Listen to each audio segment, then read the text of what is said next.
Hi, folks. I've been having a really interesting discussion in the comments with a guy called Ken Brace about the nature of consciousness. Now, Ken accepts that reality is non-dual in nature.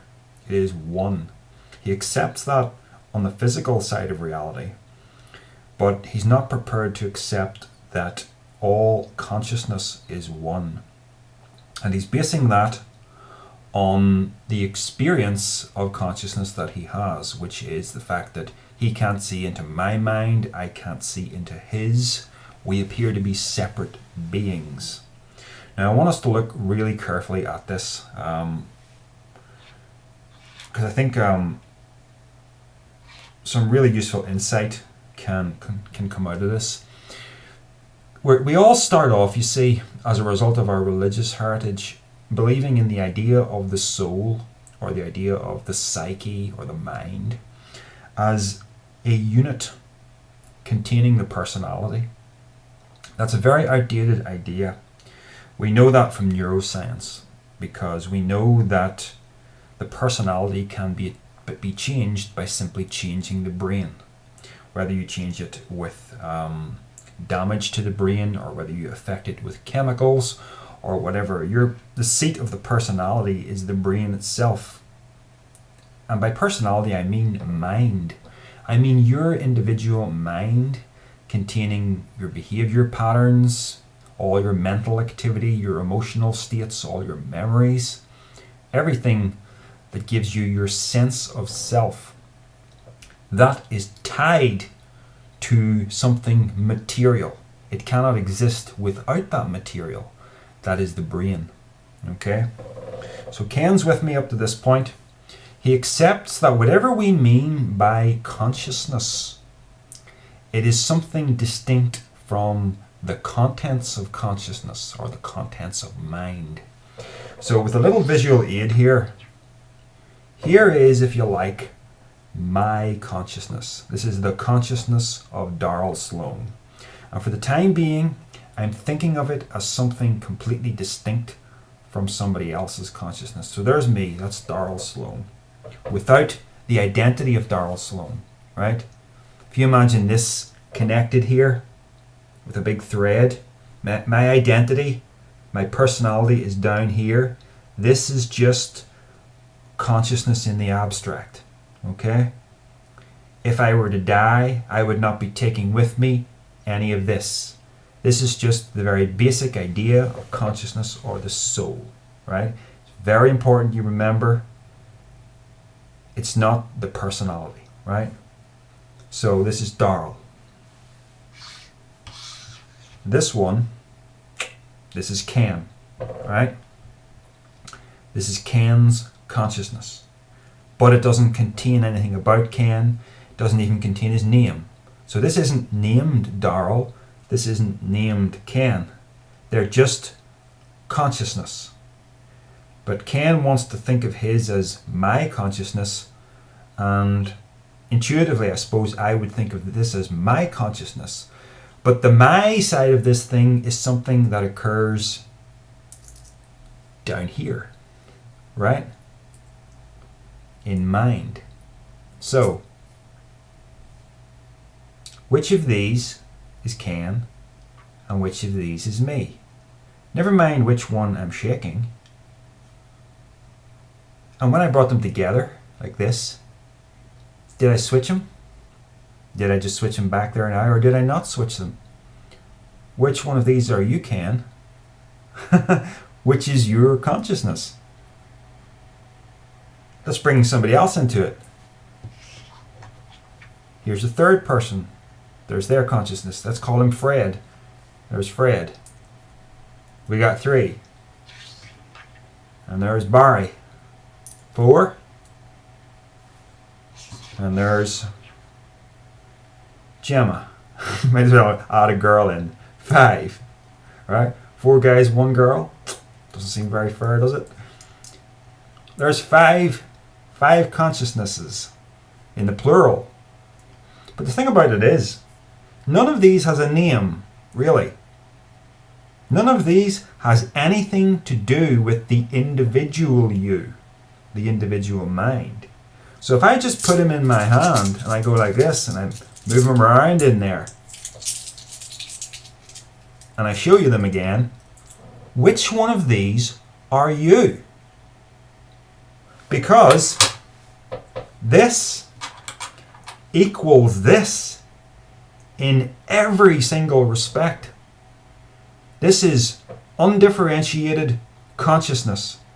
Consciousness without the contents of consciousness.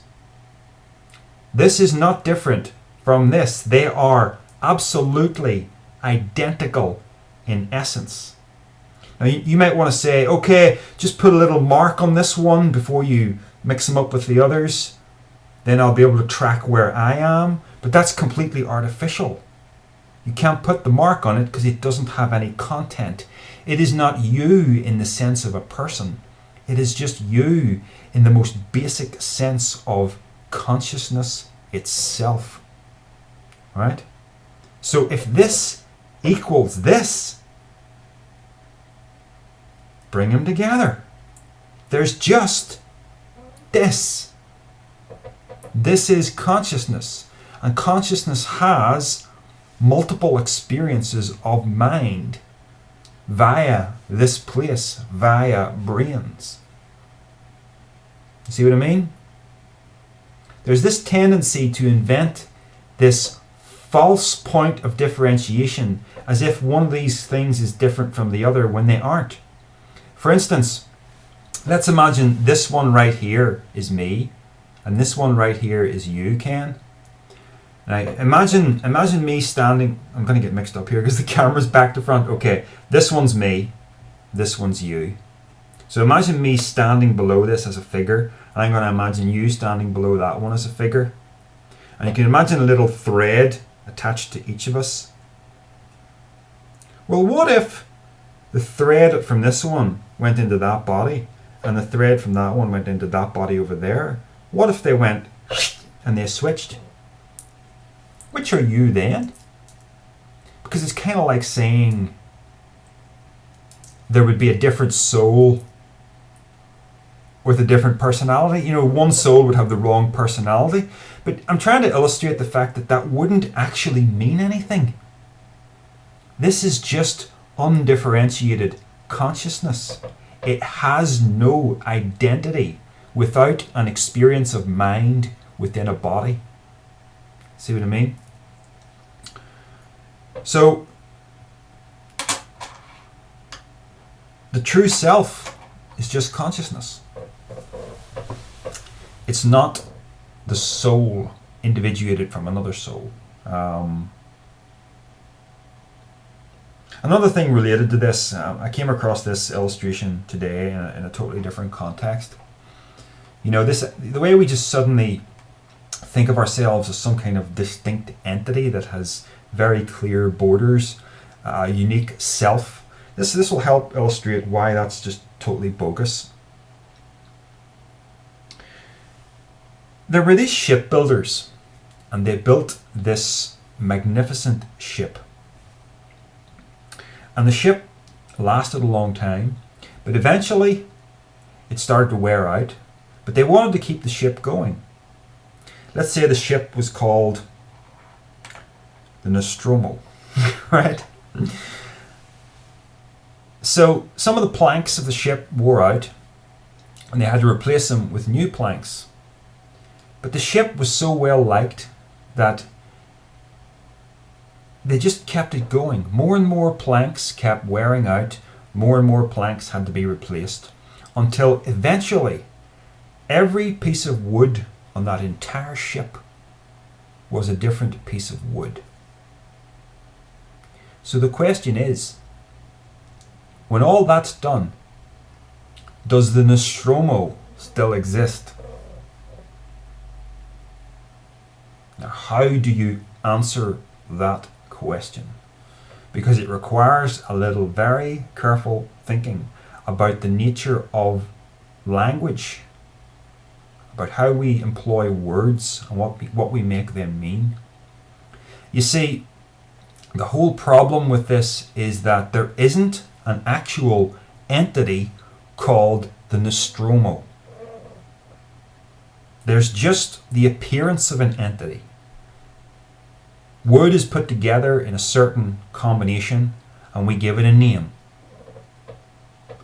And even though that wood wears away and is replaced by other wood, we still look at that like it's the same thing and we call it the same thing. But that ship is not a thing. It only exists as a sort of continuity of a recognizable pattern stretched out across time. And that is all the self is. We know that. I mean, when you look at yourself now, you are not the same person as when you were 5 years old. Every cell in your body has been replaced many times over. Your personality is vastly different. You can't even access memories that you once had as a 5-year-old, nor can that 5-year-old access memories that you have made since his existence. So where is this thing that we call you? Where is this thing that we call an actual identity? It doesn't exist. We think it does because of the way we misuse language. It's just the way language works. This is applicable to every single thing that is a noun. There's no such thing as an actual entity, as something that is isolated from its environment. You can't think of something isolated from its environment. When you see something and you say that's a thing, what you really mean is that is an object-environment contrast. If all things were solid and there was no such thing as space, there wouldn't be any things. See what I mean? So, an entity is just a pattern, a recognizable pattern that we give a name to. And that's all the self is. We think that the self that is here now is the same as the self that was. It's not.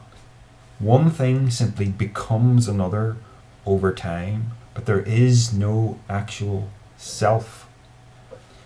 And I know that's hard to get, and I may not be explaining it as effectively as some people can. Once again, folks, just some deep things to think about.